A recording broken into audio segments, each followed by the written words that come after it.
All right, in this video, we're going to be dealing with graphing quadratic equations.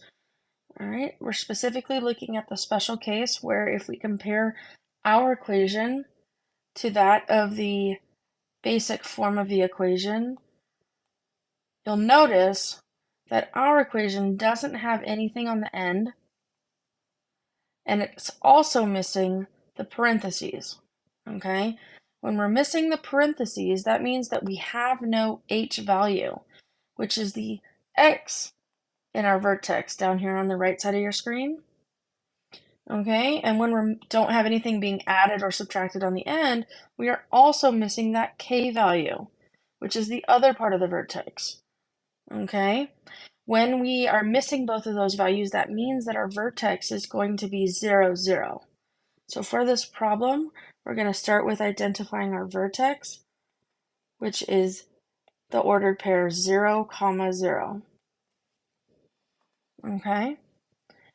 From there, we're going to move on to step 2, which is to create a table. And in class, we've been focusing primarily on using 2-column tables where we just have an X side and a Y side. However, I want to expand that a little bit so that we can organize our work a little better. And I'm going to create a slightly bigger table. So just bear with me a minute while I make this table. All right, on the left side, we still have our X values. And on the Y side, on the right side, we have our Y values. But in the middle is where we're going to show all of our work. Okay, so just like before, when we start our table, we always want to start with putting our vertex right smack in the middle. So in this case, we have 0 on the left side, and then we have 0 on the right. Okay, and then if you recall from class, from the notes that we've already done, the next step in our table is to complete the X side of our table. All right, and we do that by putting the 4 numbers that are surrounding 0 in this case. We want to surround this number with 4 of its friends. Okay, and the 4 numbers closest are going to be 1 and 2, but also -1 and -2. And remember, if we do this correctly, it means that the Y side of our table is going to show symmetry. We're going to see a pattern emerge from that side. Okay? Now that we have the left side of our table done, we can go ahead and evaluate using a calculator, or if you want to do the math in your head, that's fine. All right, we're going to take our equation here, our 7 times x squared, and we're going to fill in the middle of our table. We're going to get 7 parentheses -2 squared. And remember, we're getting the -2 here from the left side of the table. Okay. And then we're going to move down a row. We're going to do 7 times -1 squared. We can skip the middle section of our table because we found that in our equation. And then we get 7 times 1 squared. And the last one, 7 times 2 squared. Okay, if we evaluate this in a calculator, you'll find that the first row is 28. And that means that we're going to put 28 on the right side under the Y in the same row. The second row, we get 7. So we get 7 on the right side. And then because we've built our table correctly, on the next row down, we get 7 times 1 squared. We also get another 7.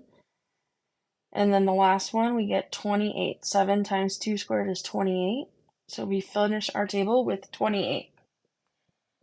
Okay. Now that we have a completed table, we can go ahead and start with plotting our graph. And we always want to start with the vertex first.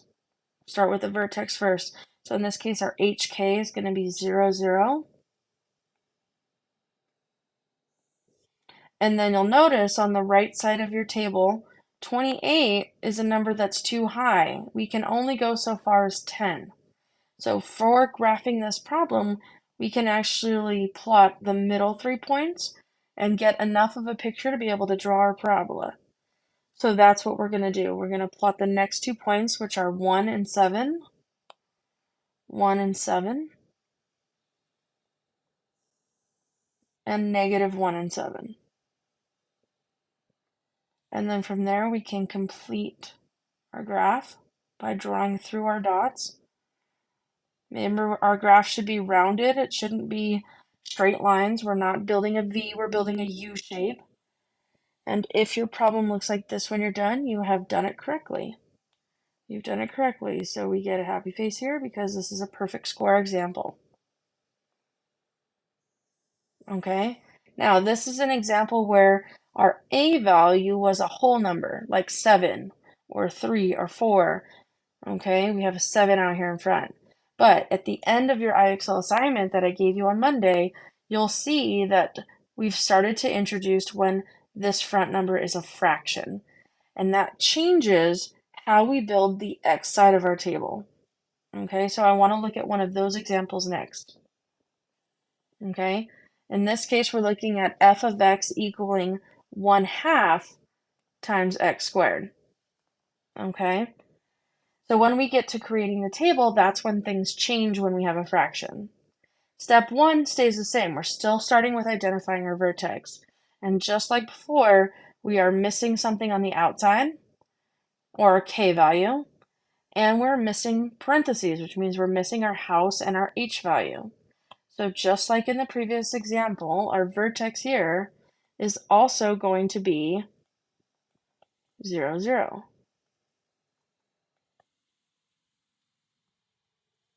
Okay? And then just like the previous example, I'm still building a table. Still building a table. I'm still plotting the vertex in the middle. But I want to be more selective about the numbers that we choose for the left and right side of 0 on the x column. Normally, we would just put 1 and 2, and then -1 and -2 and be done. However, that's not going to work here because we have a fraction here.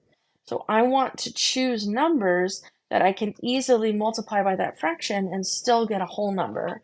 And if I multiply 1/2 times 1, I'm still dealing with a fraction. However, if I use 2 instead, because my denominator is 2, the lower number of my fraction is 2, and instead of moving 1 to the right, I move 2, I will create an instance where I still am dealing with whole numbers. Okay, so when the denominator is 2, we want to space ourselves out, and instead of choosing 1 and 2 as the neighbors to 0, I want to skip a number. I want to do 0, and then 2, and then 4. Okay, so I'm skipping by 2 because the denominator of the fraction is 2. And the reason for that is because it's going to allow me to maintain graphing whole numbers. Okay, and then just like on the right side, we want to do, on the top, we want to go -2 and -4. Okay, that's the big change here with the fractions. Use the calculators to help you with the fractions so it's not too challenging. Okay, and then just like before, I'm going to fill out the center part of my table. And I'm going to get 1/2 times -4 squared. And then I'm going to get 1/2 times -2 squared. I'm going to skip the center because I already know that. And then I'm going to get 1/2 times 2 squared for the fourth number. And then for the last one, 1/2 times 4 squared. Okay. Now, I'm going to show you how this is done, but I'm going to suggest that you use a calculator for this. Okay, so we're going to start with our exponent first. So we have -4 squared here. -4 squared is going to be 16. And then I'm going to take 1/2 times 16, which is going to equal 8. Here, 8 here. Okay. And then for the next one, I get -2 squared, which is 4. And then 1/2 times 4 is going to be 2. Okay, if you choose not to move to -4, -2, 0, 2, 4, and skip a number, you're going to be creating fractions on the right side of your table, which are going to be harder to graph. Okay, so when the denominator is a 2, you want to skip 2 when you're finding your other x values. Okay, And then because we have symmetry, just like in the previous example, if I do 2 squared, that's 4. 1/2 of 4 again is 2 again. And then for the last number, I get 4 squared, which is 16. 1/2 of 16 is going to be 8. Okay, and then from there, just like before, I'm going to graph my points. I'm going to start with my vertex. I'm going to plot my vertex at 0, 0. And then I have the point 2, 2. So I'm slightly spread out a little bit more. And then I have the point 4, 8. I have the ability to graph all 5 points, so I'm going to do that to show you. Okay, but I'm okay if you want to just graph the middle 3. And then -4, -8. And then from there we can create our U, and notice when we have a fraction out front, our U shape is actually a lot wider than when the number is a whole number. Okay, that's the idea of shrinking as opposed to stretching. Okay, so there's 2 examples of how to graph when the vertex is 0, 0. Watch some of the other videos to see how to graph when we do have an h and or a k value. All right, best of luck.